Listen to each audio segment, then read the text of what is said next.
Okay, so I'm going to do a review of Her Private Life, which is a K-drama on Netflix. I think it's from 2019.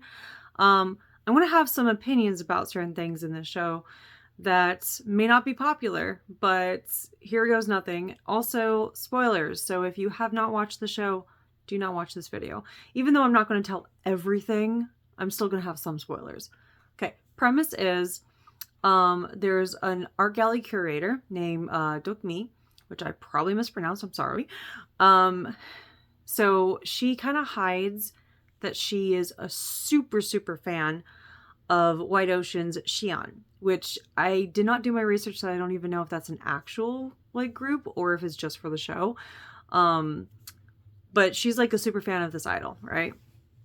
And but she keeps that on the down low. Now, the director of the art gallery hates fangirls, hates like super fans because her daughter is a super fan.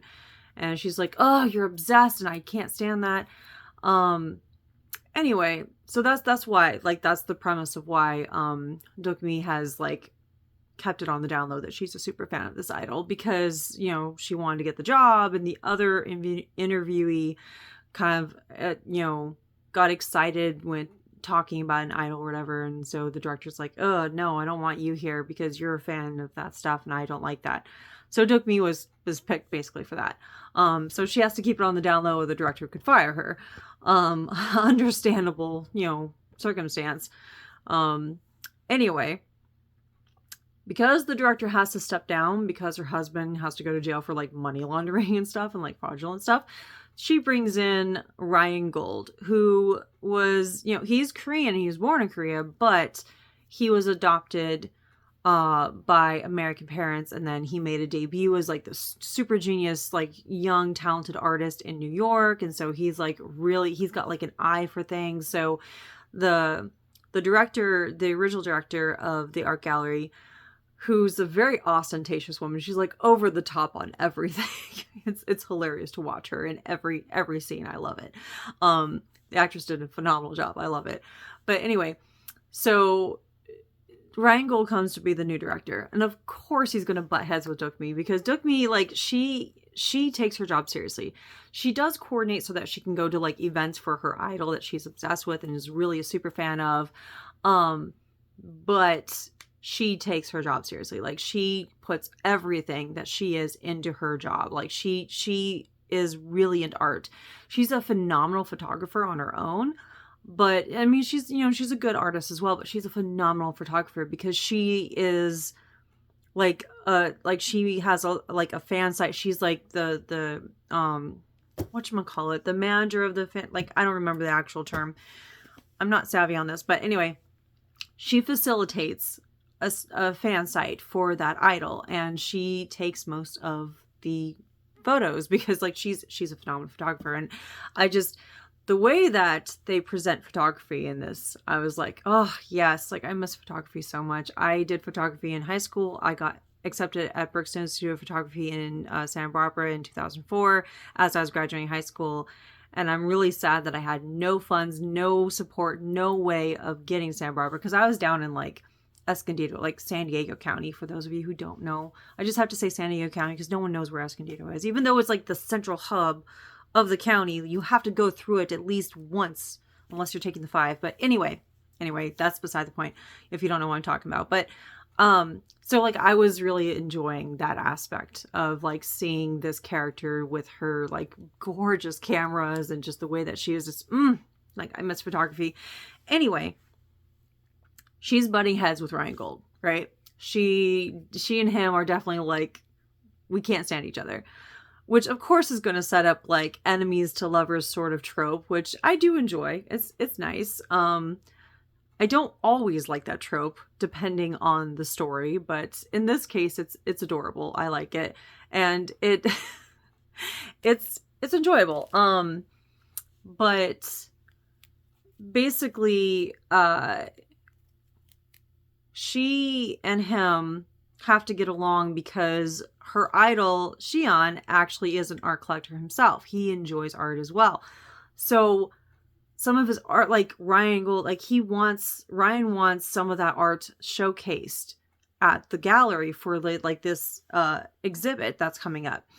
And so she has to, like, she's the curator, like Dokmi's the curator, so they have to go.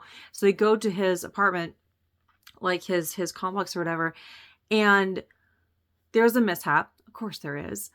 And she ends up wearing one of Ryan's coats, which happened to also be the exact same type of coat that Shion has, but no one knows that the one that Shion has is not the only one in existence. That Ryan Gold also has the same coat, but everyone's assuming that Shion's the idol. So Dokmi going outside with that coat, a bunch of the other super fans catch wind of it, so they assume that she's dating their idol, and she gets harassed horribly. Here's my side note. I have no issues against fans of anything. I am a fan and a nerd of a lot of things, but when you attack people over it, I draw the line. I will judge you. I will look down on you. I will be a horrible, mean, nasty person that you will despise, because I will look at you like you are the worst if you attack people over fandom. Like, you physically are going after. I don't think like hurling insults and horrible comments are nice either. I think that's awful. But like, this Dokmi was like physically attacked by super fans of the idol, because they're like, how dare you, like, how dare you go after. I'm like, just like, okay, this idol is a human being, so if he were dating someone, excuse you, who are you to no, I absolutely despise people who do that. Like, yeah, celebrities have a certain image to uphold, but they're also human beings. So if they're dating someone, if they're doing whatever, leave them alone. Like, I don't of course there are going to be some crazy people within the fandom. There are always going to be a few that are just few screws loose, that are just like nut jobs, that just will be like, no, they belong to me. And you're going to get those kinds. Yes. But overall fandom, just the fact that there was a lot of teens and other people that were physically attacking Dokmi just on the rumor, not even substantiated, but just on the rumor that she could be dating that idol. And I had to pause watching it because I got so mad. Like, I am the kind of person, like, not that I'm ever going to date a celebrity. Like, that is never going to happen. I mean, I'm literally a nobody in any celebrity's like radar. So, I mean, that's never going to happen. Not that I would actually want to. I mean, like, I don't even want to date anyone right now. That's just fine. But like, to be put in that kind of situation, I would not react the way that she did. Now, I mean, yeah, it's scary. Like, I totally don't blame her for like trying to, like, no, don't touch me. She did get saved by, her childhood best friend who was raised alongside her. That's another thing. But just that I would not be a nice person. I would really go off on people. You're going to come after me, I'm going to fight back. Of course, I also have a different mentality because I also have children. Like, I'm a single parent and I have kids. So if I were to date someone that is anywhere remotely near celebrity or fandom status, like, to have that amount of fans, well, not even that amount, but just like someone of popularity, and someone were to come after me, like, or someone were to go after my kids or whatever, like, no, I would not be a nice person. Like, I am cordial to people I don't know. I am polite, but no, no. No. There would be something bloody and broken. So I was angry when I watched that scene, because I'm just like, I don't care who you are, what your fandom is, whatever. Physically hurting people. I mean, like, I think it's bad to cyberbully. I think it's bad to bully and leave horrible comments. I think that's bad to begin with. Like, I frown upon that too. But if you're going to cross that line as well to like physically hurt someone just on the rumor that they're dating a celebrity, or just like, or that you don't think that they're up to whatever crazy stupid standard you have on beauty or whatever, I will look down on you. I will think that you are subpar, and I'm not ashamed of that. I'm not ashamed. Like, that is maybe unpopular, but I will look down upon you as if you are lower than the lowest, because it is not okay to judge and to ridicule and to go after people just because you have this crazy standard for that celebrity that you idolize. Like, it's not okay. It's not okay. So I was really mad about that. Cause some fandoms can be crazy. Some aren't even fandoms, they're cults. Like, that's how it is. I mean, if you're here in America, then you know of one very popular one that we don't want around, but they just seem to scream the loudest, and we just don't want them anywhere near existence here because they're just so horrible. If you know, you know. But anyway, that's my unpopular opinion about that. But that happening sparks we need to get her off the radar because we really want this guy's art in our exhibits, but we can't have this issue surrounding her because that's not good for press or anything like that as well. So they come up with the idea of Ryan and Dokmi doing a fake relationship so that the rumors can die down about her dating Shion, the idol. Which, of course, hilarity and shenanigans ensue, and they start to fall for each other for real. And, like, I'm not gonna lie, this is just me. Maybe it's because I read a lot of spicy romance, like really spicy romance, spicy fantasy romance. But I'm not against, like, the presentation of romance in K-dramas, because a lot of it's very sweet and very gentle, and a lot of it's like some kissing but not a lot. A lot of it is holding and like hugging, which I really love. I love the whole snuggle thing. Like, you don't have to be kissing or have sex or anything like that to be intimate with someone. I love that presentation in K-dramas. I love seeing that where it doesn't always have to be like a fade to black or closed door because they're gonna sleep together or whatever. No, like, just holding each other, holding hands, being there and present and being loving. You can be intimate without sex, right? But there are times when I would enjoy seeing a little bit more spice. Not like graphic or anything, but just like a little bit more spice. And they did not disappoint in this one, because Ryan and Dokmi really have some great makeout sessions. So if you really like that, then if you don't, well, then I guess you can just cover the camera. You just cover like the screen or whatever, or cover your eyes. I don't know. But they have some really great makeout sessions. And I was just like, I like it because they're like really into each other. And so I'm like seeing that these characters are really into each other. They seem to have good chemistry on screen. But so of course, like, you know, they realize that, hey, I didn't want to do fake anymore because I wanted it to be real, because I actually have fallen for you. And I was like, yes, okay. But she's still hiding that she's a super fan. So she's terrified of opening up. Ryan also has his own like past trauma and stuff, abandonment issues, things that happened, trying to reunite with a long lost mother, and, you know, like having trauma related to art. Like, there's a reason why he doesn't like paint anymore, is because there was some sort of trauma related to certain pieces of artwork that are from his childhood. And so it's like there's a lot of unresolved stuff. I do love, though, that Dokmi does not try to push him to heal. She doesn't try to like force him to confront anything. It's literally, you don't have to talk about it. You don't have to do any of this stuff, but I will be here for you. And I love that, because that's something that I didn't really get either in a lot of my relationships. I mean, a lot of my relationships were abusive. So, I mean, go figure, that I wouldn't have someone who would accept that I have lifelong issues, that I'm not always going to be okay. And there are going to be times when I need to be left alone. There are going to be times when I need to snuggle and I need to cry my eyes out, or, life happens and life is life and things are what they are.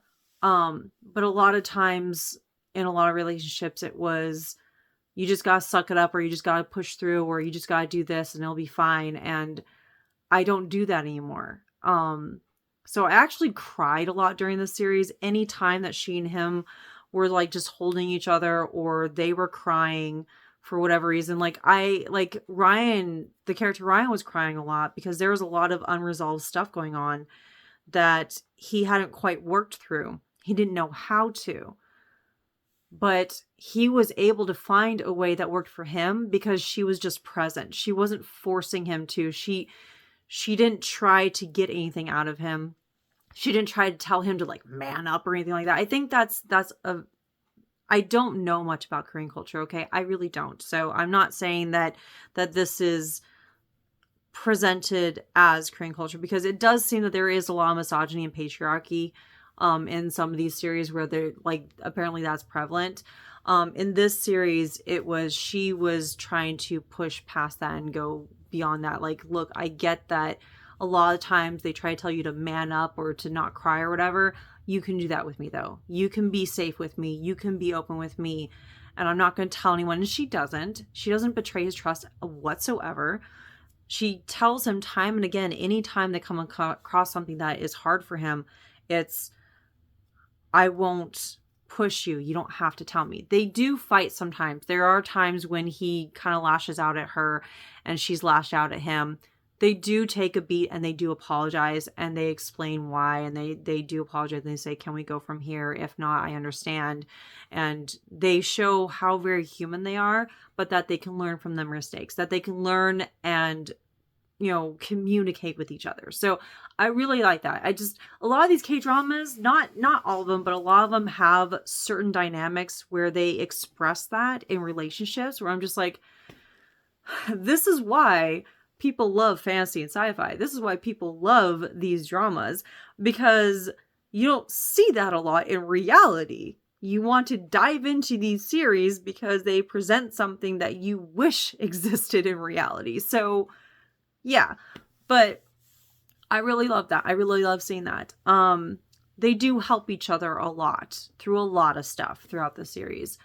I really enjoyed that. I enjoyed that they tried to balance like work and relationship.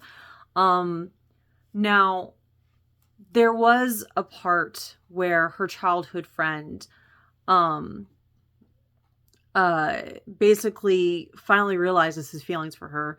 Like, apparently his mom was a single mom who gave birth on the same day that Dukmi's mom gave birth to her, and his mom couldn't really take care of him at the time. So Dukmi's mom and dad like offered to take him in as like a pseudo son, and his mom is present in his life, like she's there.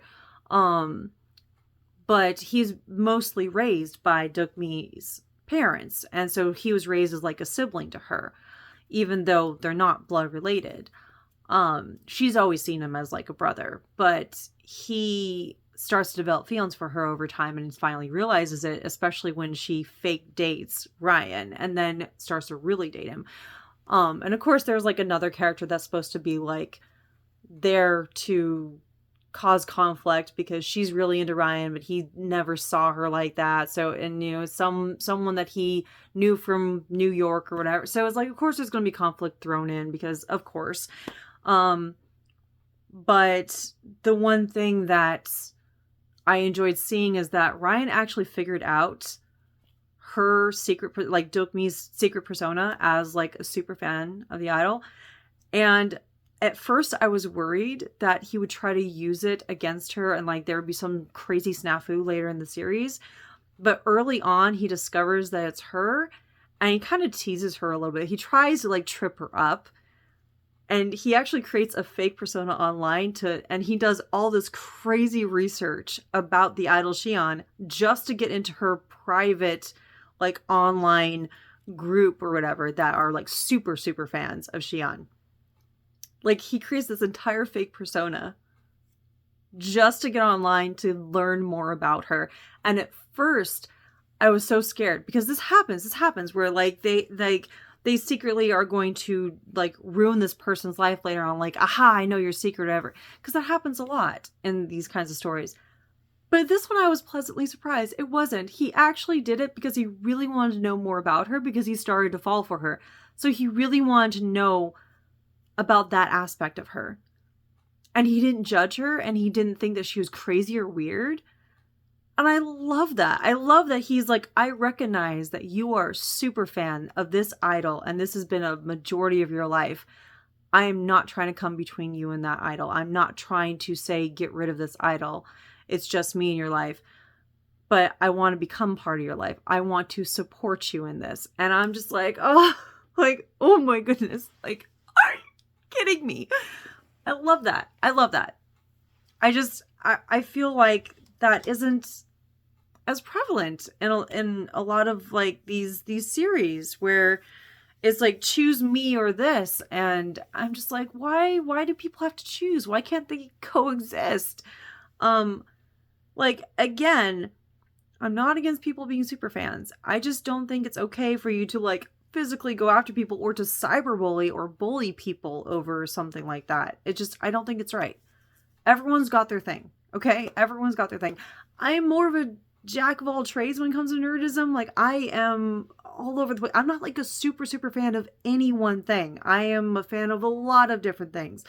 So I am not an expert on any of the stuff I'm into. I am not. I don't know birthdays of favorite idols or bands or whatever, or singers or artists. I don't know favorite this, favorite that. I don't.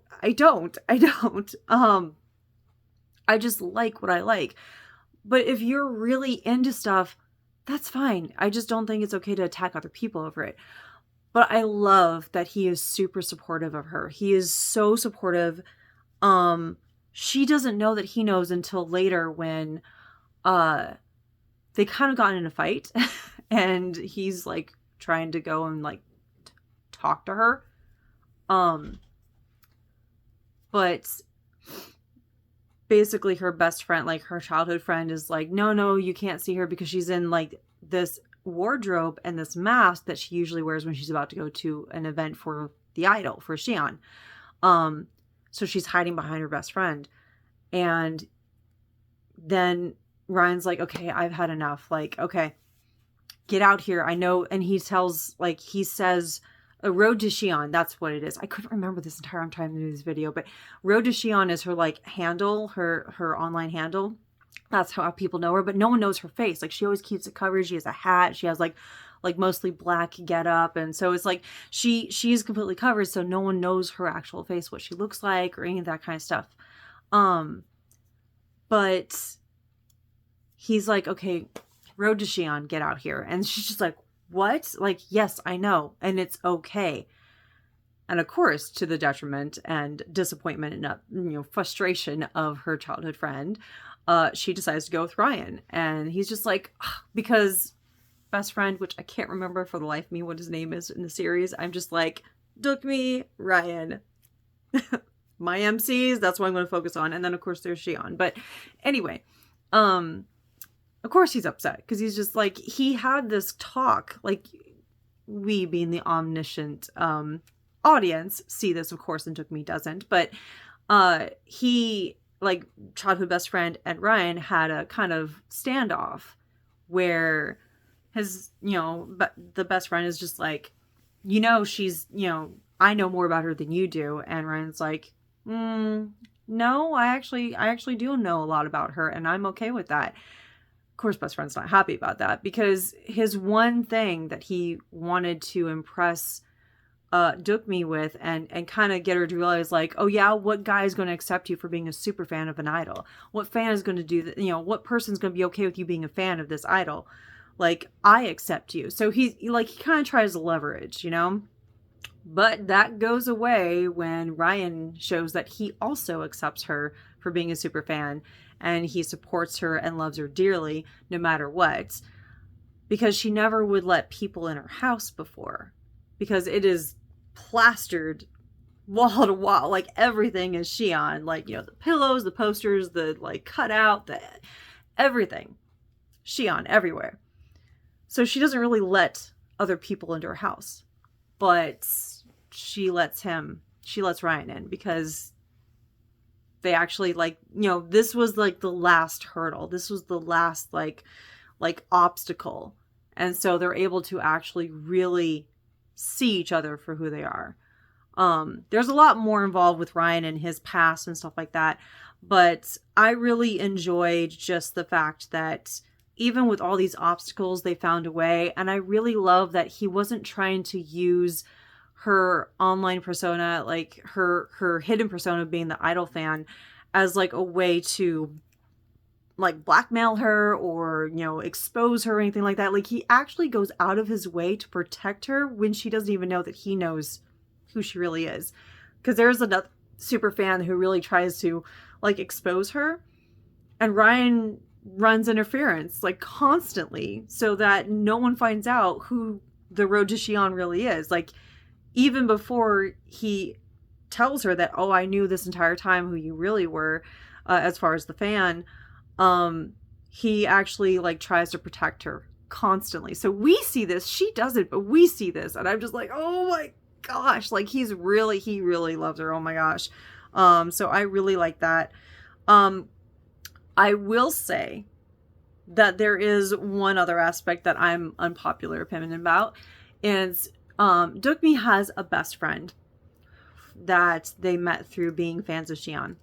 Now, apparently this best friend, which for the life of me right now, I can't remember her name either because I'm just focused on the MCs, but she basically met her husband through an event for Xi'an, and they, you know, they got together, they had sex, and she got pregnant. And she did the whole right thing by marrying him and then keeping the kid. Because she's like, yeah, I'm pregnant. Yeah, I would like to have a kid. Okay, I'll marry you because that's the right thing to do. So that's what she did. And this entire time, her husband's been grudgingly supportive of her super fandom. But then his job, basically, like, he's a producer, basically. I think there's much more to it, but like basics is he's a producer on a show, or like through a TV station or whatever.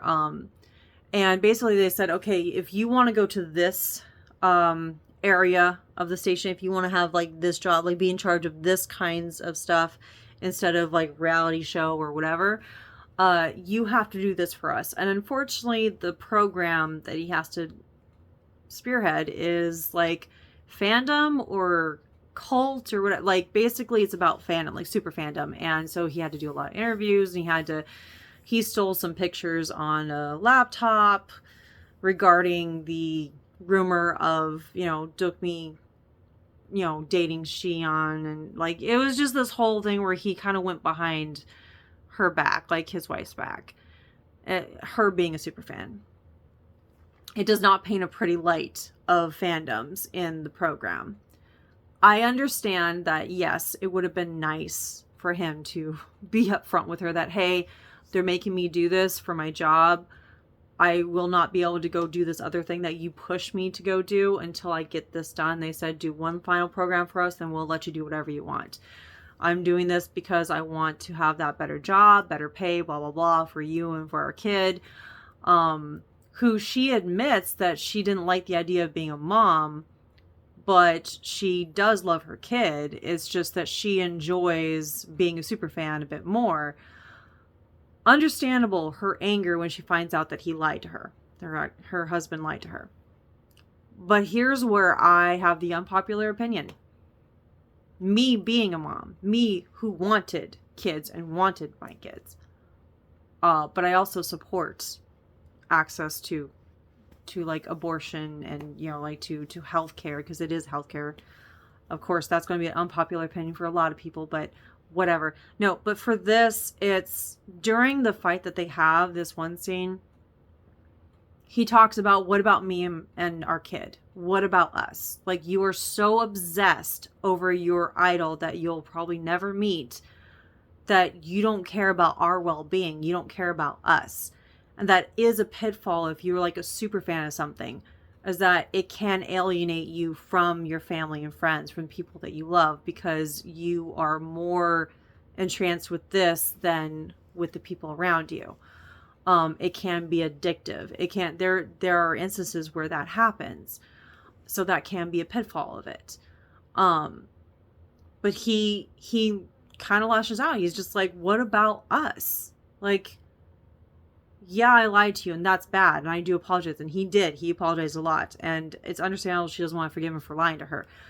But then she says, don't you dare try to use that against me. Don't you dare try to use you and our kid as like leverage against me. And I'm just like, I'm sorry, but I don't care if you start to express that, yeah, you do actually love your kid. You said yourself many times throughout each episode that you only married this dude to do the right thing. And maybe it's from my personal experience. I get pissed off at this, but like my dad did the right thing. Like I was the surprise kid. I was the happy surprise.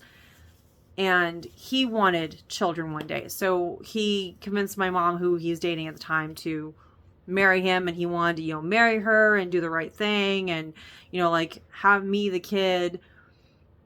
And, to not leave my mom like destitute or whatever. If she happened to want me, then, like, hey, I can marry you. I have a good job. I'm like really good at what I do. I'm bringing in money. I don't want you to be alone in this. We can do this together. I know we're dating and we haven't known each other very well. Actually, now that I think about it, I don't even know if my parents were dating at the time. I wonder if it was just a fling. I don't know. But either way, my dad did the whole, I'll do the right thing.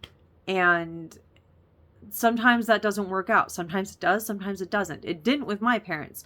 In this show, she's always saying that the only reason she has a husband and even bothers with her kids because she wanted to do the right thing. But that she's not super attached to them. That yes, she did eventually start to really like and then love her kid. That, he is so adorable and I do like that he's my kid. But for the most part, she's like, I just did it because it's the right thing to do. I'm sorry, but him challenging you on that is not BS. Like, I'm full on team husband on that because you're constantly saying that, I just did what was right. You really didn't seem to care at all with the fact that you had a husband and a kid. You just wanted to do whatever you wanted to do. If that's the case, then you should cut ties. You shouldn't be stringing them along to make them think that you actually care if all you're going to do is obsess over an idol. Like, just, I'm team husband on this, where he challenges her and like, look, is it really this idol or is it us? Because you are super obsessed with him and you don't seem to care. Like, she's always getting other people to watch her kid for her while she goes off and does whatever. Always. Throughout the entire series, she does that. I'm like, don't get mad at him for challenging you when you are constantly fostered your kid onto someone else so you can do whatever you want to do. And then act pissed off when he's like, look, do you actually care about us? And do you actually want to be in a relationship with me and be this kid's mom? Or do you want to go off and do whatever? But don't like string us along. Like, that's very valid. I get that she is pissed that he lied to her, but I absolutely despise that her character in that moment. I absolutely hated her because I'm like, it's better sometimes for certain people to leave instead of causing more trauma and abuse and just grief. Like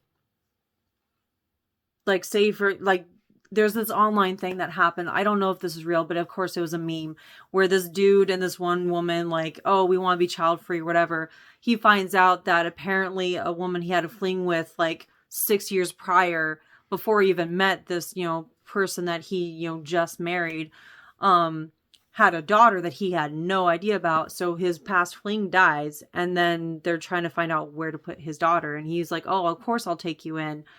But then his wife is like, no, I wanted to be child-free for a reason. I know that I'm not going to be very motherly to her. I'm not a motherly person. Not every woman is motherly. Not every woman wants to have kids, and that's valid. But people kept piling on her, saying that she's wrong for not taking this kid. I'm just like, dude, it's better if she leaves than trying to force herself to be a mom to a kid that she doesn't want anything to do with, because then you're just going to cause that kid more grief in the future because they're going to think that something's wrong with them and it may have nothing to do with them. It's just that person is not mom material. She doesn't want to be a mom. If this person in this series doesn't want to be a mom. Like, even though she said, yes, I grew to like and eventually love my kid, but she's still more obsessed with and more in love with this idol than her own kid and husband, then she needs to leave.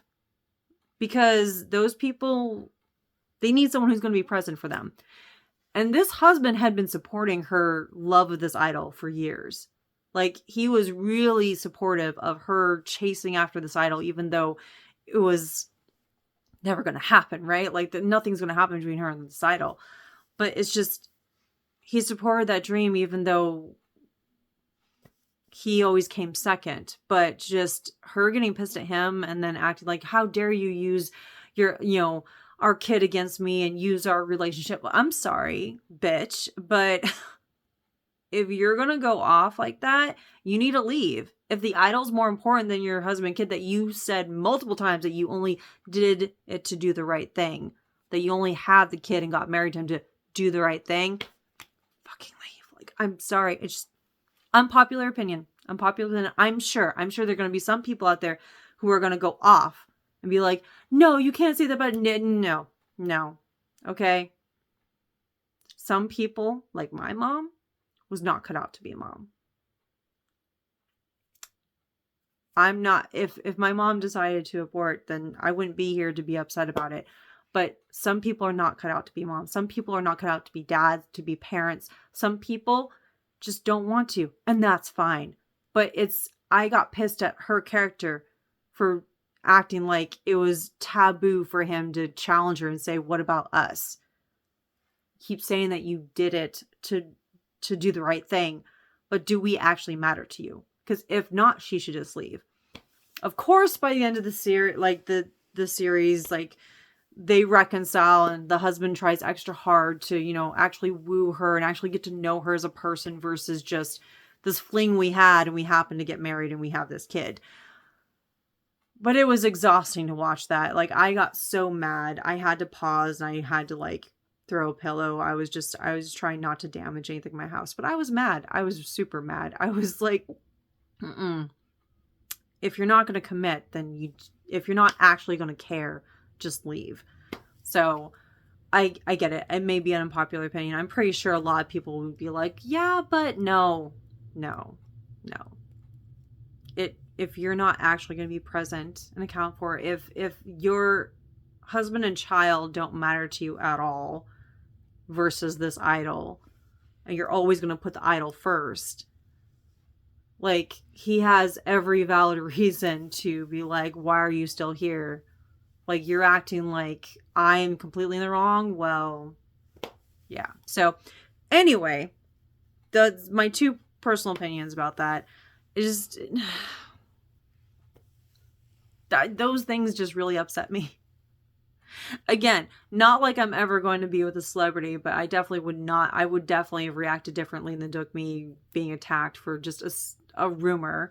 And I definitely would have been team husband between Dookmi's best friend and that, her husband, like, team husband on that, because seriously, it's more detrimental, it's more abusive and more hurtful for someone to stay when they don't want to, because that can cause so many rifts, that can cause so many issues.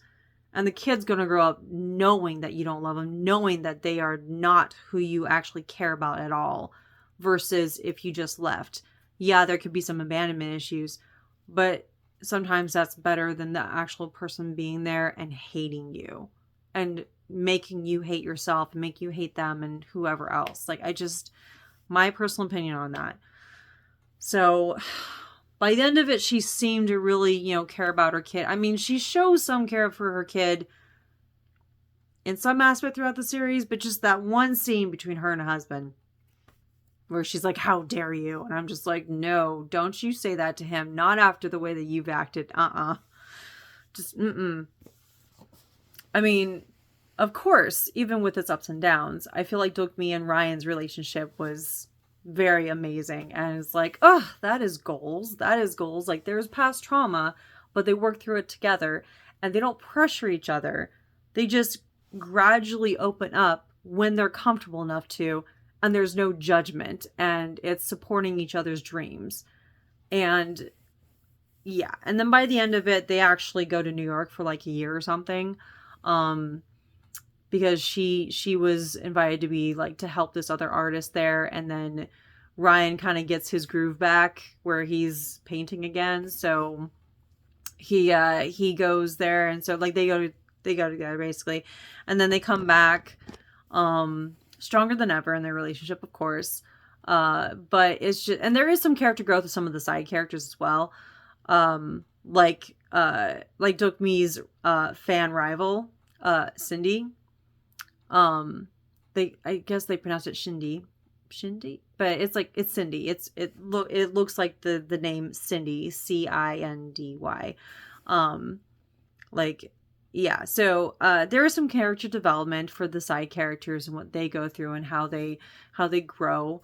And of course there's a lot of obstacles that Dokmi and Ryan go through as far as the art gallery and, you know, like everything that happens to make this the most memorable exhibit ever. And it's healing past traumas with Ryan and his mom and things that happened in the past. So there is a lot of growth. There is a lot of development. So it's not stagnant or anything. And it does have a well-rounded ending. So I did like that. With the promise of, you know, great things to come for these characters. Everything is not perfect, but it's on the up and up and things are doing well. But just, yeah, those two things really got me. I was just really angry.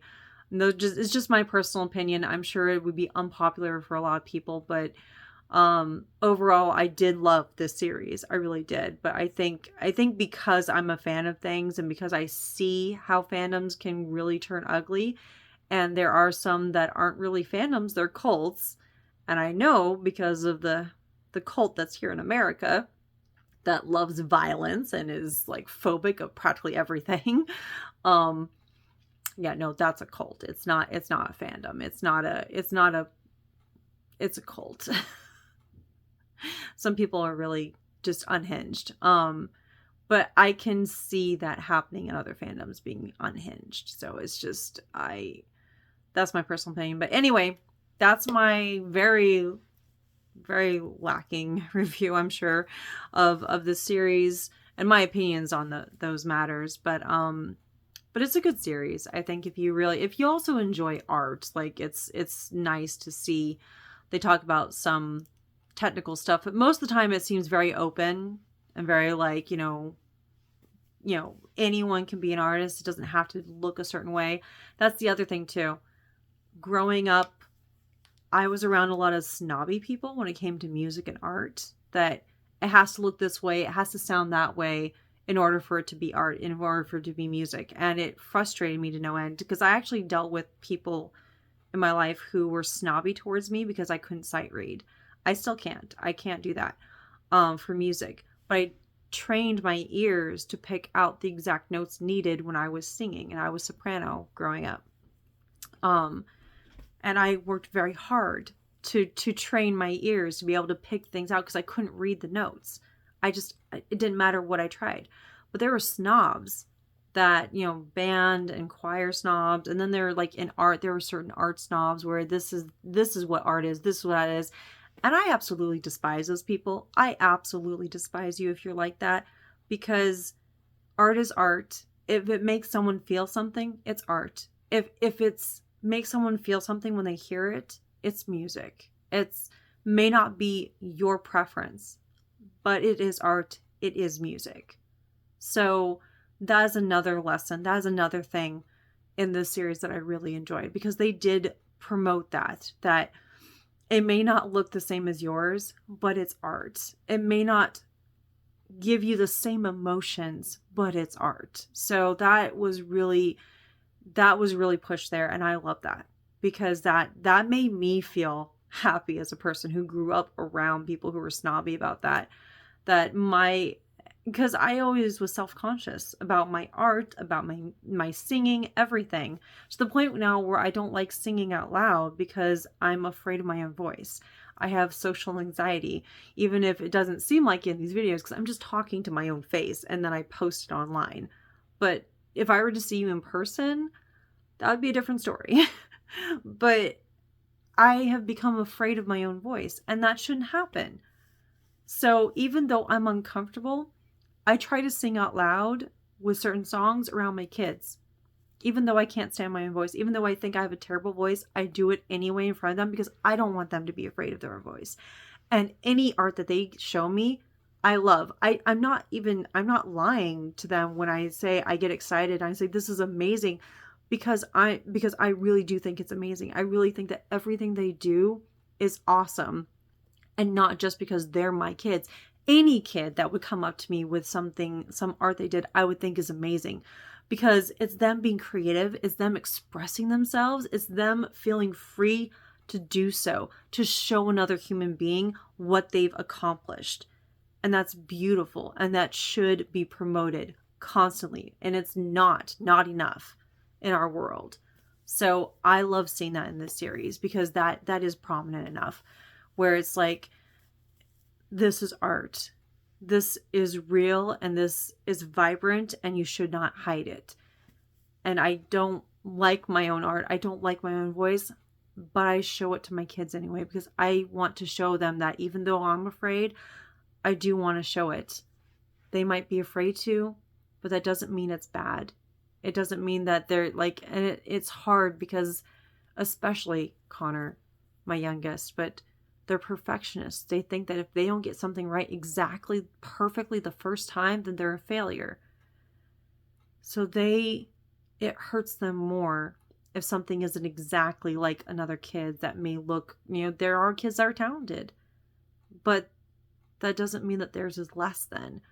And this series does showcase that. There are times when they go to like an orphanage where they, like the art gallery folks, like the employees, they go to an orphanage and they set up this thing where they help the kids do artwork, and they do art classes for these kids.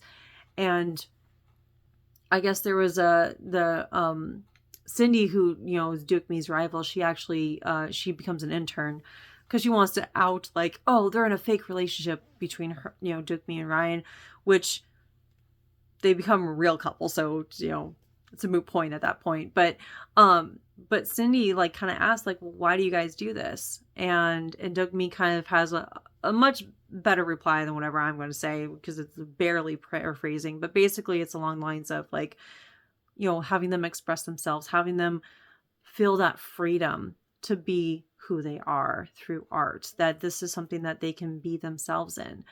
And everything around us, if you really think about it, was created because of art, was created because of someone's idea. It's really sad that in some places, many places, and sadly, especially in America, that they're trying to stifle that. They're trying to stifle creativity, trying to stifle that artist's view of the world. That just because it doesn't look exactly like this doesn't mean it's not valid. And this series does showcase that a lot. Now, a lot of the medium is through like traditional art, like painting and stuff like that. But there's also photography, which I really love. I love that as an art medium. That's one of my favorite art mediums. But I mean, because I wanted to be a photographer's mate in the Navy. Like, I literally settled for intelligence specialists because they didn't have photographer's mate availability at the time. That's literally, like, I wanted to be a photographer in the Navy, and they didn't have a billet for it.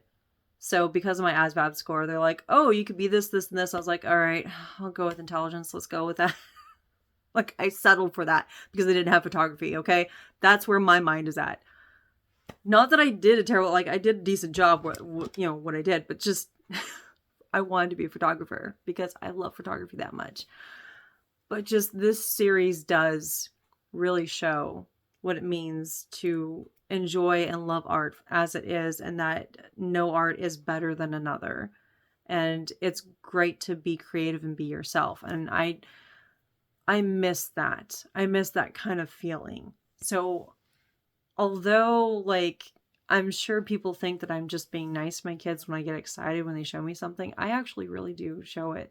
Like, I really love whatever they bring me. I get excited, and I'm genuinely excited because they are showing me something that they made. They are happy to show me. That's them opening up to me, showing me their creative side. I'm just like, I know I'm going to start crying if I go much further, but just the fact that they trust me with their art, with their creativity, that means the world to me. So I get genuinely excited when they bring something to me and they say, look what I did. And I get excited because I'm really happy. I'm really happy that they chose me to show that too. I want them to be able to express themselves, to be true to themselves, to be creative. And I don't think a lot of American kids feel that way. I don't think a lot of kids around the world feel that way, because there's this pressure to be perfect, to have everything set out a certain way. And that's not what real life is like, because we're all different. We all have different skills and dreams, and we all have a different way of looking at the world, and we're no less valid for all those differences. And that is shown in the series a lot. So that I was crying a lot with that too. It's not just the whole like Dokmi and Ryan like healing each other and past traumas and stuff like that, and being like a real genuine great couple that is there for each other and very loving and supportive, but just that aspect where they are trying to instill in younger generations that creativity, that want to be themselves and to not hide themselves, that they can be themselves and it's okay to do so. And I love that. I love that aspect of this series. Anyway, I know this is a very long video about my review on that, and a lot of my personal opinions put in there too, but it is a great show. So if you like any of the things I talked about, then you should go watch it if you haven't already. Though, if you watch this, I did give spoilers, so I didn't say everything. But just that's like a lot already, so but it's a good show. Anyway, I need to get off. I need to go do stuff. Live life and things and errands to run and all that kind of thing. But yeah, anyway, hope you enjoyed this, and I guess I'll talk to you later, so bye.